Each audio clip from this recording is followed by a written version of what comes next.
Welcome to our channel. భారతదేశంలో ఎన్నో సంవత్సరాలుగా ఎన్నో ఆలయాలు నిర్మించబడ్డాయి. అయితే అలాంటి ఆలయాలకు స్థలం ఎలా కేటాయించేవారో మనం ఈ షార్ట్లో తెలుసుకోబోతున్నాం. అంతకన్నా ముందు ఛానల్ని ఒకసారి సబ్స్క్రైబ్ చేసుకోండి. స్థల ఎంపికకు ముందు భూమిని పరీక్షించేవారు.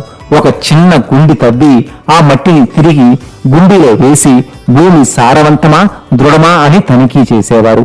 మట్టి రంగు, వాసన, ఆకృతిని కూడా పరిగణలోకి తీసుకునేవారు. గుడి స్థలం ఎంపికలో ఆధ్యాత్మిక ఆచారాలు కీలక పాత్ర పోషించాయి. గుడి నిర్మాణం ఒక పవిత్ర కార్యంగా భావించబడేది కాబట్టి స్థలం దైవ సాన్నిధ్యానికి అనుకూలంగా ఉండాలని ఆశించేవారు. స్థలం ఎంపిక తర్వాత భూమి పూజ చేసి ఆ స్థలాన్ని పవిత్రం చేసేవారు. ఈ పూజలో భూమి దేవతకు, స్థానిక దేవతలకు ప్రత్యేక హోమాలు, మంత్రోచ్చరణలు చేసేవారు. కొన్ని గుళ్లను ఇప్పటికే పవిత్ర స్థలాలుగా భావించే ప్రదేశాల్లో నిర్మించేవారు. ఉదాహరణకు కాశీలోని కాశీ విశ్వనాథ గుడి గంగానది ఒడ్డున నిర్మించబడింది. ఇది ఆధ్యాత్మికంగా పవిత్రమైన స్థలం కూడా.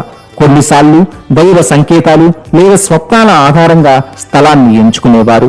రాజులు లేదా పూజారులు దైవ సందేశాలను అనుసరించి నిర్ణయాలు తీసుకునేవారిని చరిత్రలో ఉదాహరణలు కూడా ఉన్నాయి. స్థల ఎంపికలో భౌగోళిక, సామాజిక అంశాలు కూడా పరిగణలోకి తీసుకునేవారు. చూశారు కదా, కొన్ని వేల సంవత్సరాల క్రితం నిర్మించిన కొన్ని ఆలయాలకు అప్పట్లో స్థలం ఎలా కేటాయించేవారో మనం తెలుసుకున్నాం. ఆలయాల నిర్మాణం గురించి అనేక అంశాల గురించి తెలుసుకోవడానికి ది అన్టోల్డ్ ఛానల్ ని సబ్స్క్రైబ్ చేసుకోవడం మర్చిపోకండి.